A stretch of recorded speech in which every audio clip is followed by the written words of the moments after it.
Saludos y muy buenos días a todos. Bienvenidos a este espacio de Euranet Plus, un espacio radiofónico que presentamos bajo el nombre de Citizens Corner y que aborda precisamente cuestiones que afectan directamente al ciudadano. Básicamente porque a todos nos gusta hablar y sobre todo nos gusta que nos escuchen, que tengan en cuenta nuestras opiniones, y eso es lo que vamos a hacer durante los próximos 45 minutos. Vamos a hablar del derecho a ser escuchado, un derecho que reclaman sobre todo los menores de la Unión Europea y que cada año se ven afectados o envueltos en diversos procesos judiciales y que no siempre se les tiene presente a la hora de abordar aquellas necesidades que tienen los menores de la Unión Europea.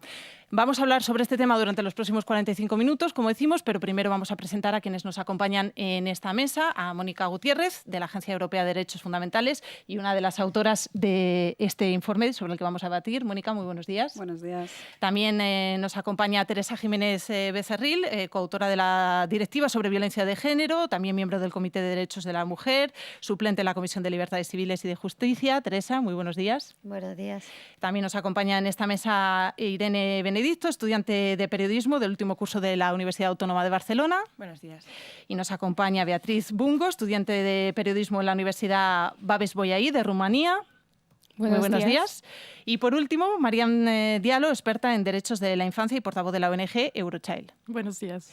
Como decimos, vamos a hablar de los derechos de los menores que están envueltos en procesos judiciales, y para que nos situemos, en primer lugar, vamos a darle voz y voto, por supuesto, a Mónica Gutiérrez para que nos explique un poco cuáles son las conclusiones de ese informe que han elaborado y que está basado fundamentalmente en estudiantes, en entrevistas hechas a estudiantes, también a personas que están involucradas en los sistemas judiciales, a los menores, y que se han desarrollado a lo largo de 10 países de la Unión Europea. Así es. Nuestro estudio cubre 10 países de la Unión Europea, donde hemos entrevistado a los profesionales que están involucrados en los procesos judiciales, están en el día a día. Hemos hablado con jueces, fiscales, abogados, trabajadores sociales, psicólogos, todas aquellas personas que acompañan a los menores en estos procesos, sean civiles o penales. Hemos hablado con profesionales, muchos en el ámbito, por ejemplo, de los divorcios, separaciones entre los padres, cómo se involucran a los niños en esos casos, también en el área criminal, cuando tenemos menores que han sido víctimas de abuso sexual, por ejemplo. Les hemos preguntado cómo se involucra a los menores, cuándo se les toma declaración, quién les toma declaración, en qué momento, cómo se hace, qué tipo de preguntas se hacen, qué tipo de apoyo se presta a los niños y las niñas. Esto se lo hemos preguntado, por un lado, primero a los profesionales, que es el informe que presentamos hoy, y por otro lado se lo hemos preguntado a los propios niños y niñas en estos Estados miembros. Este estudio sacaremos el próximo año, pero ya vemos unos resultados muy interesantes donde podemos comparar un poco cómo son las prioridades o los puntos donde los profesionales ven que deberían de mejorar y donde los propios niños les hubiera gustado que la situación fuera diferente cuando ellos estuvieron envueltos en estos casos. Les hemos preguntado sobre el tema de cómo son informados los niños también y cómo son protegidos, porque lo importante en los procesos judiciales es que los menores que han sufrido, por ejemplo, abuso sexual o otro tipo de abuso, es que no sufran de nuevo una experiencia traumática cuando están en frente de la justicia. Ese es un poco el objetivo de todos los profesionales con los que hablamos, por supuesto, y de las directivas europeas, la Convención Internacional de los Derechos del Niño y, por supuesto, todas las legislaciones nacionales. Ahora, en estos momentos, estamos en la Unión Europea en un momento crucial, creemos, y nuestro estudio va a apoyar, va a facilitar. En este caso, esperamos la transposición de la Directiva de Víctimas, que todos los Estados miembros están obligados para, en noviembre de este año, transponerlo en su legislación nacional. España lo acaba de hacer la semana pasada. Ahora queda lo más difícil, que es la implementación en el día a día y en la práctica, y esperamos que nuestro estudio pueda facilitar ese proceso. Un estudio que imagino, Teresa, desde el Parlamento Europeo acogéis con satisfacción, con dilatada experiencia la que tiene en el ámbito de trabajar por los derechos de las mujeres y los menores. Supongo que esto es un paso más para que la ciudadanía también comprenda que la Unión Europea o el Parlamento Europeo va más allá de los temas, por ejemplo, económicos y financieros, y que aspectos como estos que afectan a nuestra vida diaria son tan importantes. Sí.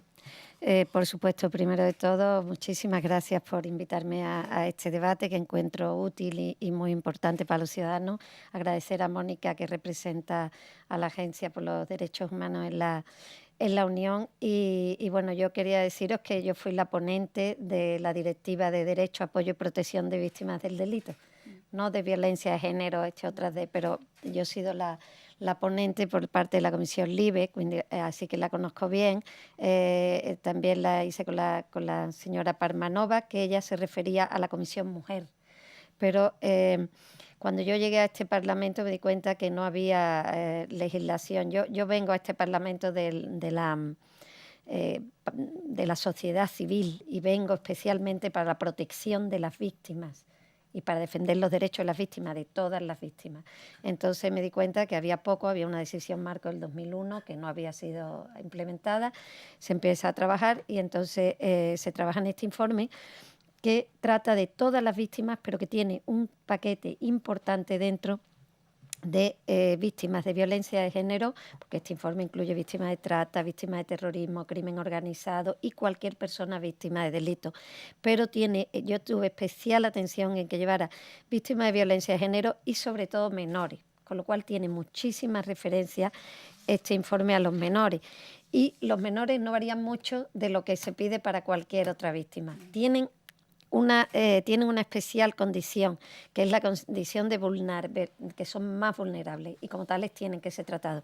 Pero, y que lo hablaremos más adelante para no contestarlo todo en la primera intervención, pero lo más importante, que es lo que se pide para todas las víctimas, y es lo que yo me di cuenta que hacía falta, era el derecho a ser escuchado.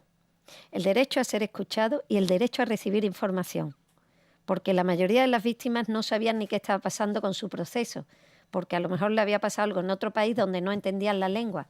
O sea, derecho a entender y a que te entiendan. Otra cosa importantísima, derecho, en el caso de los menores, a quienes tratan contigo o con ese menor, sean personas que tienen la experiencia para hacerlo, que conocen de frente. Por eso es muy importante lo que se llama la individual assessment, la evaluación de la persona que encontramos delante, ya sea una mujer maltratada, ya sea un menor con discapacidad o ya sea un menor de una etnia o una raza diferente o que trae problemas. Por lo tanto, es muy importante todo el tema de los menores, eso sin contar también pues que tienen que tener un ámbito de privacidad, el hecho de todo el tema de que se pueda probar por vídeo, ¿no? Que las entrevistas sean por vídeo y todas esas cosas. O sea que es un tema importante y yo creo que tenemos que felicitar, porque la mayoría de los Estados miembros, felicito a España que acaba de aprobar esta directiva y hizo hace poco el Estatuto de Víctimas del Delito, siguiendo a esta directiva, y en ella también se ha ocupado mucho de los menores y bueno, creo que es muy importante todo este trabajo que se está haciendo en consonancia con la agencia, con los estados y también con el Parlamento. Pues hablando precisamente de información, la primera pregunta y referente a ese derecho a la información nos la hace nuestra compañera Beatriz Bungo. Beatriz. Sí, gracias. Hay casos en que los niños sufren porque no saben cómo defenderse ante la justicia. Entonces, ¿cuál sería la solución para ayudarlos a conocer sus derechos y reclamarlos en el juicio? Es una de las cuestiones que abordáis dentro de ese informe, cómo facilitar que el niño comprenda esa información y, bueno, lo que pregunta, los niños muchas veces no saben que tienen ese derecho. Uh-huh. Sí, lo que vemos en nuestro estudio es que muchos niños no recibían suficiente información, o si la recibían era en un idioma que ellos ni siquiera entendían, ¿no? Hay niños que dicen, no, me hablaban en grandes palabras de esas formales que hablan los abogados y que yo no supe entender, ¿no? Pero lo que vemos es que los profesionales tampoco comprueban que efectivamente la información que ellos han pensado que han dado ha llegado efectivamente y ha sido digerida por el niño y la niña. Entonces, en nuestro estudio hemos visto que hay países que utilizan. Bueno, lo primero es saber bien claro quién es el profesional, quién es el grupo de profesionales que está encargado de dar la información. Eso es un punto clave, que ocurre en algunos países, que se sabe muy bien, hay protocolos concretos de quién lo tiene que hacer y en qué momento. Hay en otros países que los profesionales lo pasaban un poco, digamos, no, esto es el fiscal, no, o es su abogado, o son los padres o las madres. Muchas veces se deja un poco a caso particular. Entonces es importante saber quién es el responsable, de qué forma se da la información. Hay países que han desarrollado, por ejemplo, materiales que son desde folletos explicativos adaptados a las diferentes edades. No es lo mismo hablar con un niño de 15 años que con una niña de 6. También hay países que tienen, por ejemplo, pequeños juegos o mapas o pequeños dibujos donde les pueden, por ejemplo, explicar cómo es la sala de juicio donde van a hablar, prepararles un poco para el momento del juicio. Mira, aquí va a sentarse el juez, esta es la figura del abogado. O sea, hay diferentes metodologías que presentamos en el informe como buenas prácticas que pueden ser utilizadas en muchos otros países.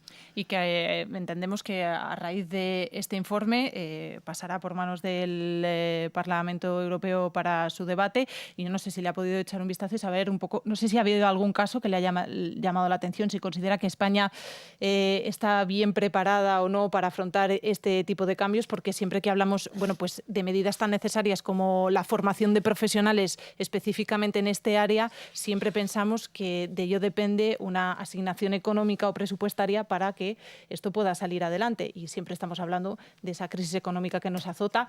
¿Habría ahí un margen de trabajo?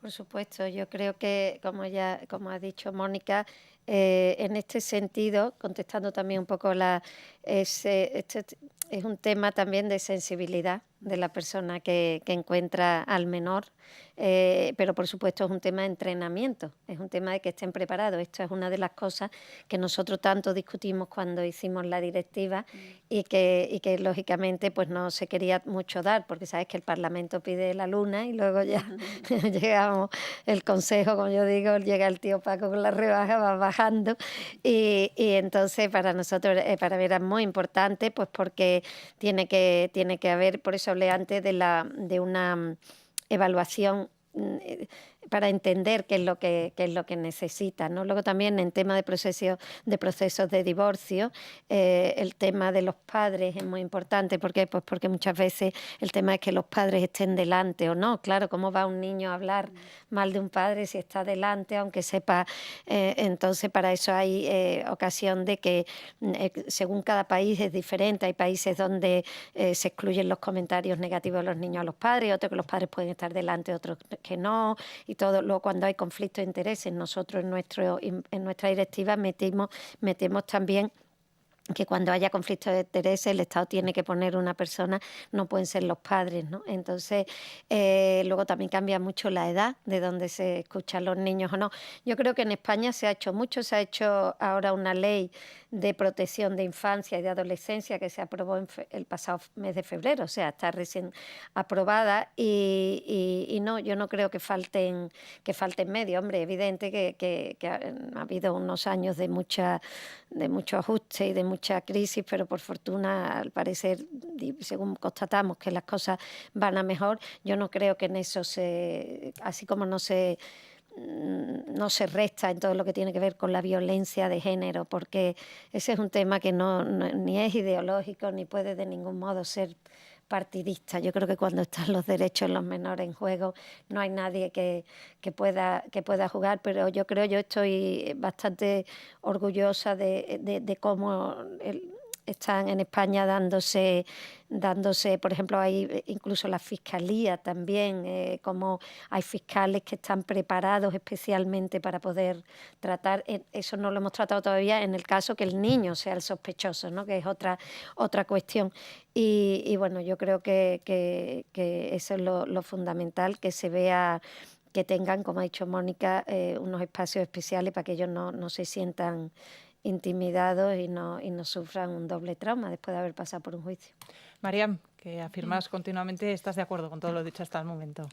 Lo que voy a decir es, primero, que muchas gracias para la invitación y como representante de Erochal saludamos el reporte de la agencia porque pensamos que esto es muy importante para ayudar a acercar las políticas que están decididas al nivel alto con las realidades locales y a veces falta esto, el enlace para entender qué pasa al nivel local local para que la gente, los niños, las familias, las comunidades entiendan qué son sus derechos y qué son las infraestructuras que existen que pueden utilizar.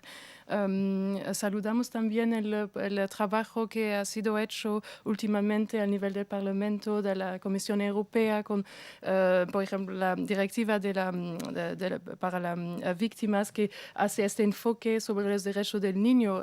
La red Eurochild es una red de organizaciones individuales que trabaja por y con niños, y es muy importante de ver que los derechos del niño están en todas esas leyes incluidos desde el punto de vista del interés superior del niño.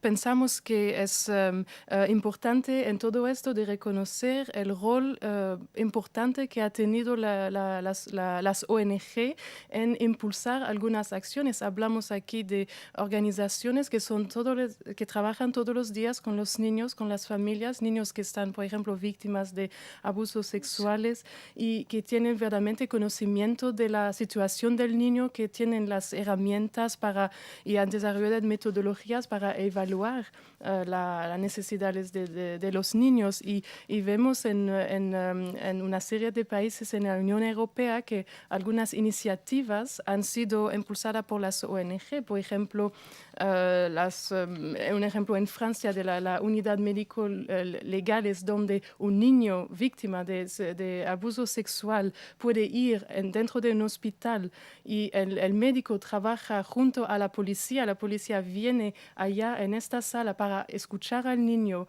y tiene la sala para tener todos los exámenes necesarios. Esto es un ejemplo de trabajo en cooperación intersectorial, y ha sido impulsado por una ONG, La Voz del Niño, La Voix de l'Enfant, y ha sido tan bien desarrollado que ha sido después votado a nivel de la ley y reconocido, y eso es como el impulso de reconocer que la sociedad civil, que las ONG también tienen una expertiza que se puede utilizar, y que para eso hablamos en este tiempo de crisis económica que necesitamos recursos para infraestructuras, pero hay que invertir, sí, pero no es tanto dinero al final, porque hay recursos. La idea es de invertir mejor, ver cómo poder verdaderamente definir lo que es child friendly, que es, y poder hacer que el dinero que va por otros servicios que no son interés del niño puede ir en estos servicios. Y ya yo creo que la sociedad civil las ONG puede dar algunas, es como hay mucha ayuda con ella. Este informe precisamente orienta en mucho de esos pasos que se deben ir dando para, como decimos, que el menor sea escuchado. Hemos puesto sobre la mesa, hemos hablado de algunos ejemplos. Por ejemplo, hablamos de los menores en los procesos de abusos sexuales. Es uno de los temas que se aborda dentro de este informe, y en los que vosotros tenéis claro que hay una serie de condiciones mínimas y básicas que deberían darse a los menores: el que sea informado, el que no tenga que repetir continuamente su experiencia, o casos como el que ha comentado, el de, pues de tener una sala habilitada para que el menor no se encuentre muchas veces con su agresor, que son casos que vosotros habéis escuchado, y que el niño entienda lo que le están contando. Son casos que se dan y que habéis recogido. En este sentido, ¿vuestras propuestas creéis que son factibles? Habéis hablado también de la posibilidad de las videoconferencias. Sí, el tema de videoconferencias está cubierto por el estudio, porque es uno de los aspectos que también, como mencionábamos antes, de la directiva de víctimas. Grabar la declaración de un niño o una niña una vez, idealmente, a través de una videoconferencia, y utilizar ese vídeo a través del proceso judicial. Esto mejora muchísimo la participación del niño o la niña en los procesos, evita la victimización secundaria, que es lo que comentábamos antes. A nivel de recursos, como hablábamos antes, nuestro estudio también presenta muchas buenas prácticas y sugerencias que no necesitan ningún recurso, y de hecho algo que es que podemos avanzar un poco de nuestro estudio que vendrá el próximo año sobre el resultado de las entrevistas con los niños y las niñas, es que para ellos lo más importante era que el profesional que me está hablando me trate con respeto y muestre empatía y me escuche. Para eso no hace falta dinero. Es como decía antes la diputada, en realidad estamos hablando de individuos es actitudes de esos individuos, de los profesionales frente a los niños, ¿no? Esto es lo básico que se puede pedir. Irene. Sí, yo quería preguntar, ¿en qué medida existe esa colaboración, esa cooperación? Porque no solo las nuevas tecnologías, también el trabajo conjunto de, por ejemplo, en España, ¿no? Fiscalía de Menores o los procedimientos judiciales que se encargan de violencia contra la mujer, que todo esté integrado para que el niño no tenga que dar su versión, como decíais, a 5 profesionales o a 5 vías. ¿En qué medida se trabaja realmente en cooperación, en coordinación? Bueno, depende un poco de los países, incluso diríamos de las ciudades, porque hay países como España o Alemania que la práctica en una ciudad o en otra varía mucho. Muchas veces es incluso el individuo que está involucrado y los jueces y las juezas tienen mucho poder de decisión. Primero deciden si se le va a escuchar al menor o no, de qué modo se le va a escuchar, si va a ser en la sala de juicio y va a haber solo una mampara separando al niño o la niña del agresor, o se va a hacer un videoconferencia en directo, por ejemplo, con una sala de doble cristal. Por ejemplo, ese es el caso, una de las buenas prácticas que presentamos en Cataluña.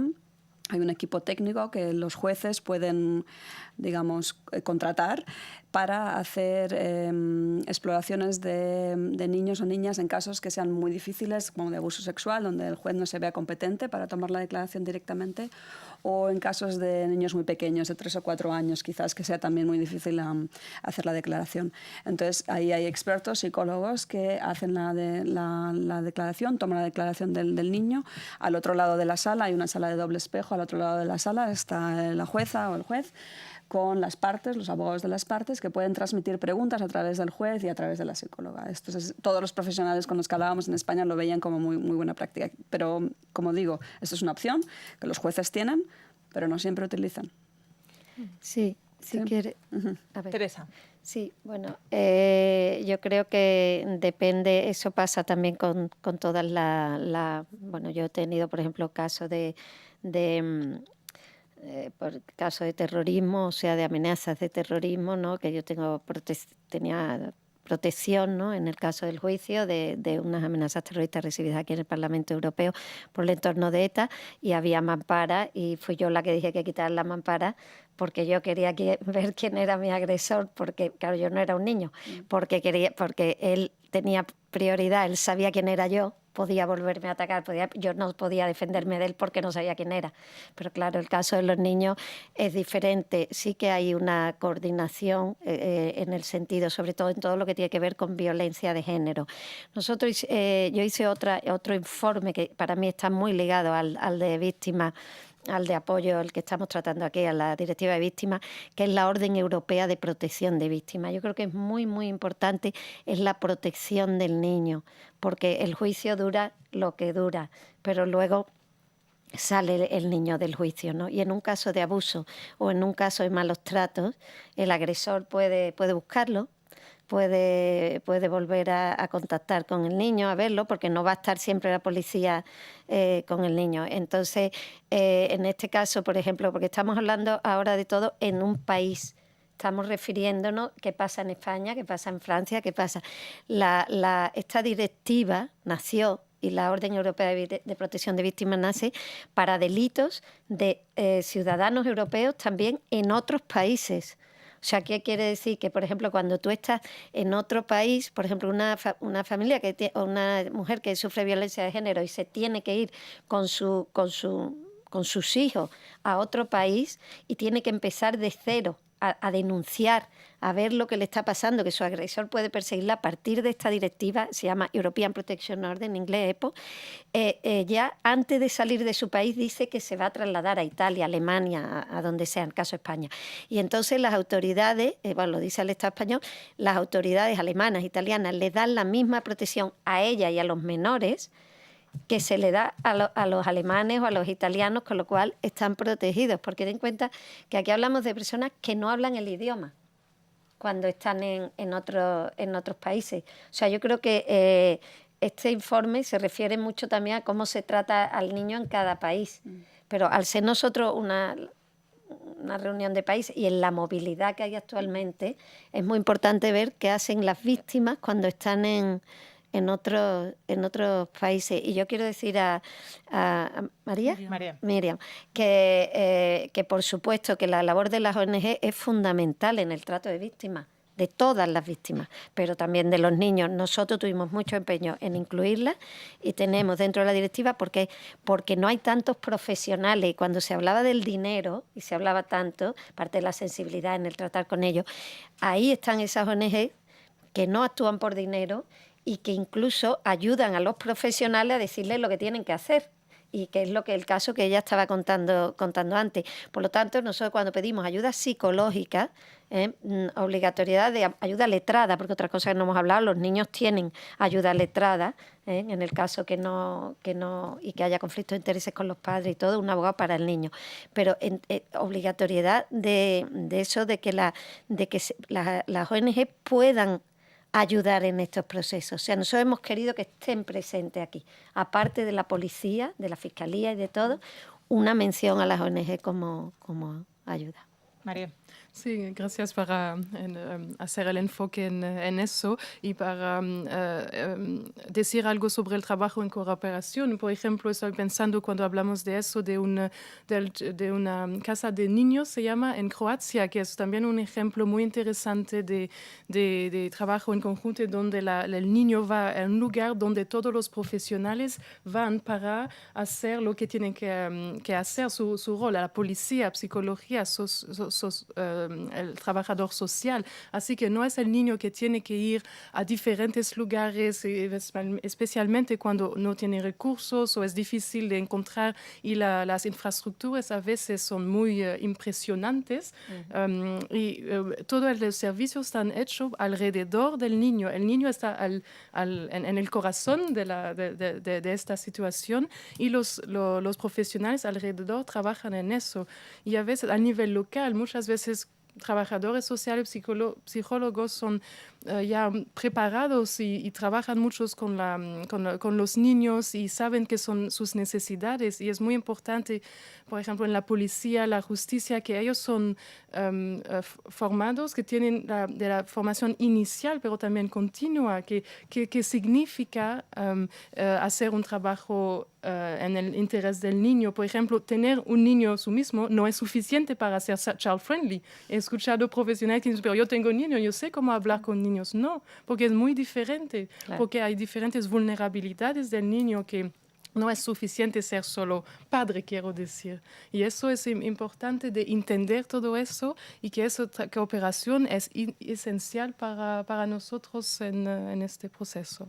Mónica. Sí, solo añadir un puntito en ese tema de formación, y que también unía la pregunta de la estudiante, es el tema de la formación conjunta de diferentes grupos profesionales, formación conjunta. Y esto ocurre en algunos países, y todos los que han participado en este tipo de formación, policías que estaban con los fiscales y con abogados y con jueces en el mismo curso, y que esto ha sido un cambio fundamental en sus prácticas, y cómo a partir de ese momento, incluso a veces solo por el contacto personal que iniciaron, se ha mejorado muchísimo la atención y la cooperación entre los diferentes profesionales. Irene. Sí, ha sido muy esclarecedora la explicación. Creo que hay motivos para ser optimista, además, que la cooperación se está mejorando sobre la marcha. Y solo me ha quedado un punto que me gustaría insistir. Dicen que aún así sigue siendo decisión del juez si escuchar o no escuchar al menor. ¿En qué supuesto puede decidir no escucharlo? ¿Y esto es una medida de protección o es una secuela todavía de las viejas, antiguas, malas prácticas? Una pregunta difícil. Los jueces pueden decidir según, por supuesto, la gravedad del caso. Si estamos hablando de un caso criminal, si el niño o la niña es el único testigo, lo más probable es que se vaya a escuchar, ¿no?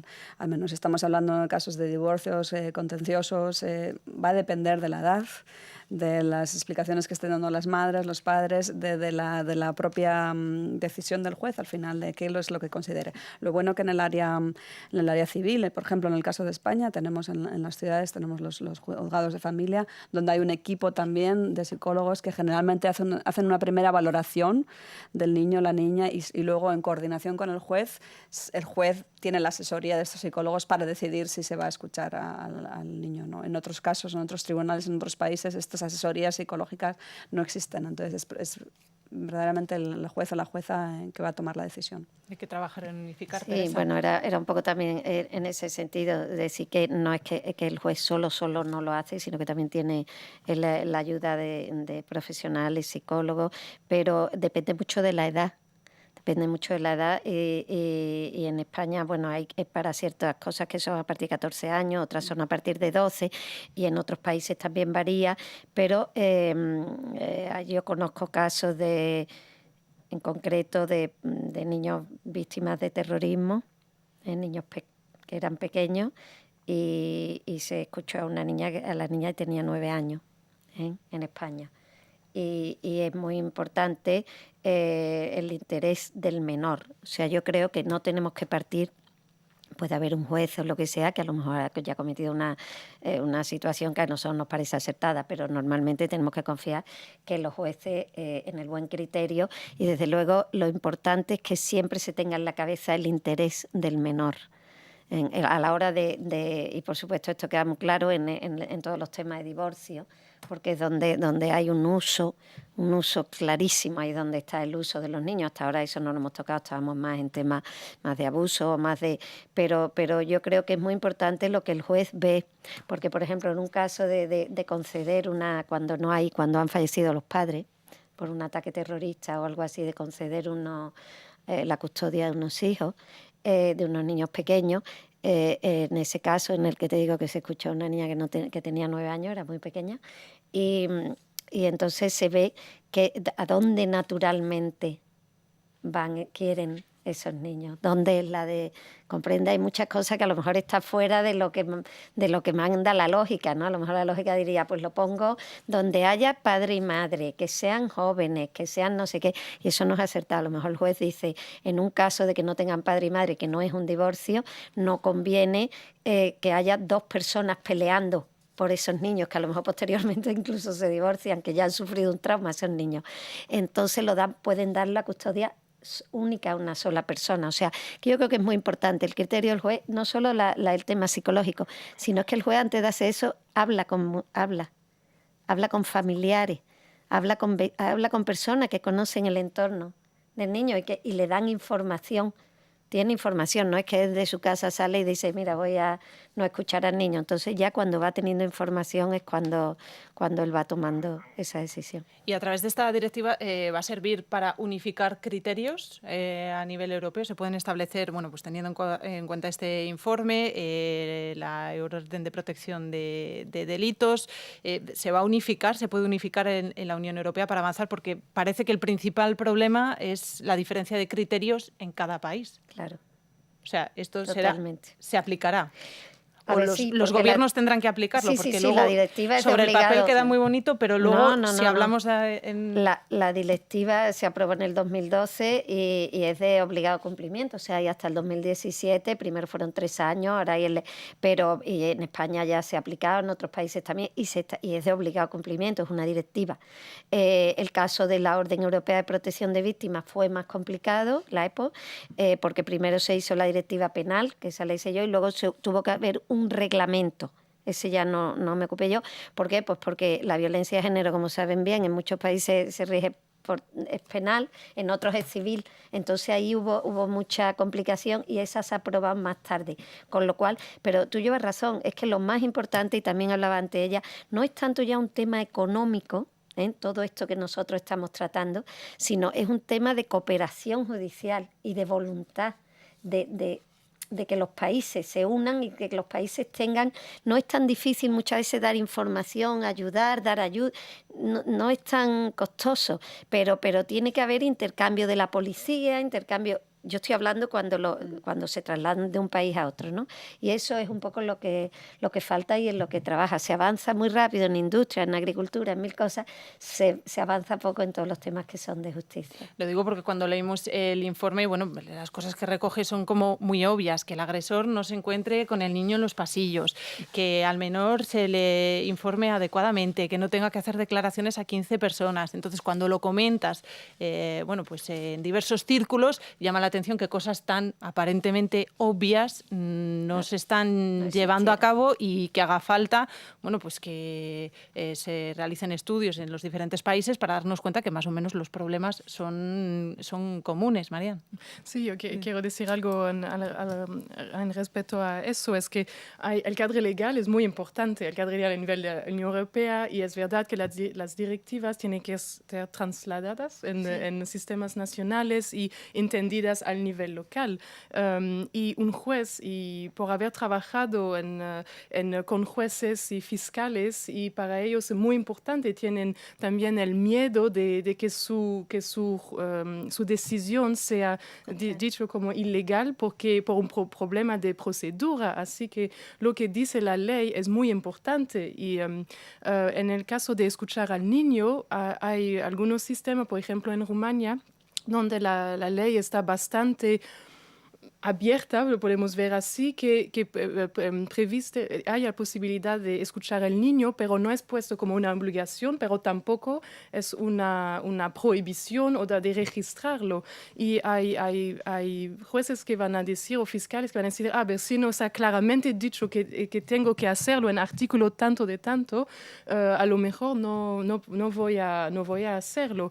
Y en respecto a la cuestión de la edad, yo quiero ir un poco más allá de la edad, de decir que es muy difícil decir a partir de qué edad vamos a escuchar a un niño. Tenemos casos en Europa donde ya al año de 4 años, en sistemas muy, en situaciones muy graves, donde el juez haber visto el niño que es víctima, entonces no es tan fácil. Hay que ver por qué es necesario escuchar al niño y cómo, y entender que un niño de 4 años, un niño de 17 años, por supuesto, va a tener un discernimiento muy diferente. Entonces, todo esto hay que hacerlo, entender bien a los profesionales. Sobre las edades también. No, quería comentar sobre el tema de la legislación, porque una cosa es tener la legislación que más o menos está en todos los países y ahora va a estar aún más a partir de noviembre con la directiva, pero el problema es que generalmente son genéricas, digamos. Dicen el menor tiene derecho a la información sobre los procesos judiciales, pero no dice quién lo va a hacer ni cuándo. Muchos de los niños que entrevistamos nos decían que ellos ni siquiera oyeron cuál fue el resultado, cuál fue la sentencia. Oyeron meses después, en un rumor, en un pasillo de tal, no me lo dijo mi madre, no me lo dijo mi abogado. O sea, cosas básicas. Para eso necesitamos protocolos concretos de actuación. La ley no te va a definir ese tipo de detalles.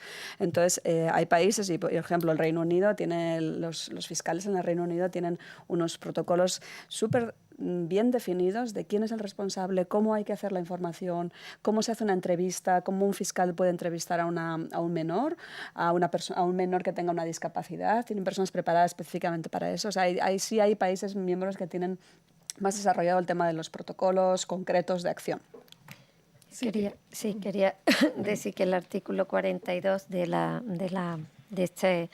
esta Directiva de Derechos de Víctimas de Apoyo en la que estamos hablando, por la que yo fui ponente, el artículo 42 dice concretamente que el derecho de las víctimas menores de edad a ser oídas en procesos penales no debe excluirse únicamente basándose en la edad de la víctima. O sea que nosotros tuvimos hicimos hincapié en esto. Quiero decir que España es un referente en cuanto a derechos de víctimas. Y como ha dicho Mónica también, Reino Unido, de hecho yo que trabajo aquí, como he dicho al principio, en prioridad son los derechos de las víctimas. Estoy siempre en contacto con Victim Support Services, que se ocupan también de menores, y son el presidente escocés y tienen unos sistemas muy avanzados. Luego hay otro tema que yo considero importante, que es el tema de la privacidad de la privacidad de los niños, ¿no? O sea, cómo proteger al niño, porque normalmente se tiende y se habla mucho de que el niño no sufra otra segunda victimización y por lo tanto no se hace público quién es el niño, ni se da de eso. Nosotros que lo escribimos en esta directiva está escrito, pero yo creo que por ello no se puede difundir el nombre del menor cuando hay juicios, ¿no? No puedes difundir el nombre del menor, eso lo sabemos todos, que la televisión no lo difunde, ni los periódicos, ni nada. Sin embargo, nosotros hicimos hincapié y pusimos que, sin embargo, puede haber casos excepcionales que puedan beneficiar al menor la revelación o incluso la divulgación pública de información, y como son, por ejemplo, los casos de secuestro, en los cuales es necesario que se publique. Por lo tanto, hay que pensar, por eso como cuando ella decía que hay cosas muy básicas que no, pues es evidente, porque es que hay que hilar fino y ponerlo todo, porque no está todo bien definido. Nos quedan apenas 5 minutos, pero vamos a saludar, que nos ha llegado corriendo Francisco Fonseca Morillo. Muy buenos días, director del área de justicia. Bueno, llevamos hablando un rato sobre precisamente la protección de los menores y de este informe, y bueno, también vamos a aprovechar para preguntarle cuál es el trabajo que hace la Comisión al respecto. Bueno, en primer lugar, disculpas por llegar con tardanza, pero estaba en una reunión en el Berlemont con un grupo de comisarios sobre precisamente los derechos procesales de las víctimas y no he podido venir antes. Entonces, ¿nos traes alguna novedad? Bueno. ¿Alguna exclusiva? Simplemente voy a contar alguna cosa. No, en primer lugar, yo creo que hay que agradecer todos a la Agencia de Derechos Fundamentales publicar este informe, un informe que de manera más concreta entra dentro del programa amplio que en la Comisión Europea publicamos en el 2011, y además yo creo que es muy apropiado el título, es decir, hacer una justicia más amistosa, más friendly, más preparada para la infancia. Yo he escuchado a Teresa Jiménez Becerril, que además tiene un papel destacado en el tema de la protección de víctimas. Yo creo que en el tema de los derechos de la infancia, en los temas de justicia, hay dos áreas. La primera es, evidentemente, un menor de edad, por definición, es una persona vulnerable y entra en el ámbito de lo que llamamos víctimas. Por eso tenemos un acervo de la Unión Europea, la Directiva de Protección de Víctimas, lucha contra la pedopornografía, el acoso sexual, trata de seres humanos, etcétera, etcétera. Y luego otra dimensión, y como supongo que lo que Teresa, si no es así, me lo dices, Teresa, lo que Teresa ha hablado sobre todo el tema víctimas, yo quería un poco pasarse una dimensión, que es decir, ¿qué pasa cuando un menor de edad no es forzosamente una víctima? Sospechoso. Es sospechoso, sí. Imputado, testigo. ¿Qué pasa en esos casos en el cual no es propiamente una víctima? ¿Qué tenemos que hacer para que los sistemas judiciales europeos permitan que se tengan en cuenta el de la infancia? Nosotros aquí tenemos 3 áreas de acción. Una primera área de acción que consiste en tener datos. Curiosamente, los datos no están disponibles. Sobre 28 Estados miembros tenemos datos en torno a 11. Y sin embargo, las estadísticas nos dicen que en estos momentos hay en torno a 1 millón de menores de edad en toda Europa que están inmersos en procesos judiciales, lo cual significa en torno al 12-15% de personas incluidas en un proceso. Datos. 2, legislación, y 3, acción concreta, acción administrativa. Sobre la legislación estamos en estos momentos negociando una directiva para la protección de los niños menores de edad en los procesos penales.